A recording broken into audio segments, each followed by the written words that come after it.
Welcome back, and I'm here with my studio guest, Matt Zika.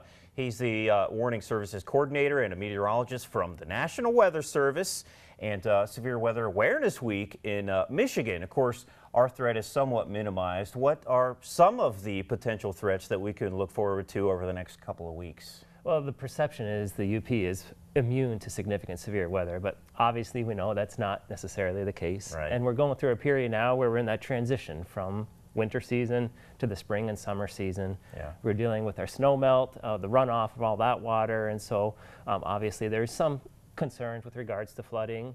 And then as we head into the summer season, we're dealing with thunderstorms, winds associated with those thunderstorms, lightning, and all those hazards. And the purpose of this week is really to make sure people are prepared, have a way to receive weather warnings, and you know, if they're going away camping on a particular weekend, they're in tune with so they have an idea what the weather forecast is going to be for that upcoming weekend in case they have to take some sort of action if weather warnings are issued. Yeah, that's definitely key. Is you know, there's occasionally the threat for severe weather, straight line winds, and an isolated tornado here and there. Here is some footage that we have from last year's flooding of the western UP. And you know, we tend to see that this time of year, though we've had somewhat tranquil conditions. And of course, there is a threat for severe weather, although it's typically isolated. There's Matt Zika and Mike Dutter, the Science Operations Officer. And this is footage from last June and July and even into August. So severe weather does happen. And of course, we want to encourage you to stay tuned to TV6, pay attention to National Weather Service watches and warnings. And again, let's highlight some of the potential threats that happen in the summertime. We've talked about damaging straight line winds.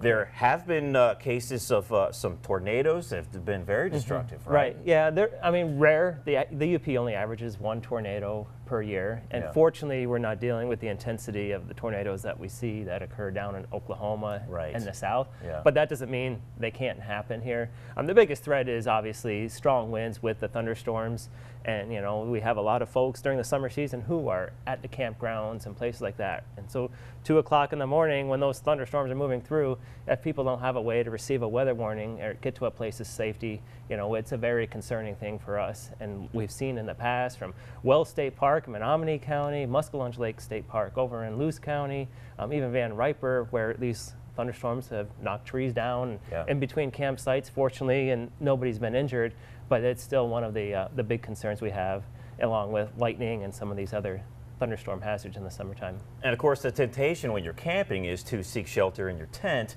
and you know, that just isolates you from being able to see what's happening around you.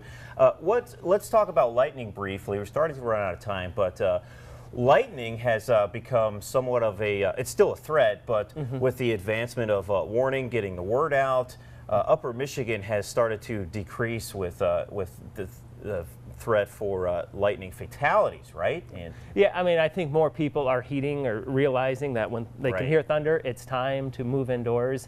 And obviously I see it all the time with our baseball games and soccer and everything. Everybody waits for a real close flash and loud clap of thunder. Oftentimes, though, that could be too late. So we just recommend folks, as soon as you're hearing thunder, you know, move inside a vehicle, wait for the storm to move past, and then they can resume their outdoor activities. Right, now's the time to upload your app, save your weather bookmarks that you use, make sure that you stay weather aware so that when the time comes, you know what to do. And we always like to say, when thunder roars, go indoors. Right. And also when there's flooding, which is still a possibility, turn around. Don't drown. Turn around, don't drown, right. So that's all we have. Matt, thanks for stopping by. Thanks for having me on. We appreciate your time, and we'll check now back with Ashley Kirkland, who is live at Marquette Motorsports.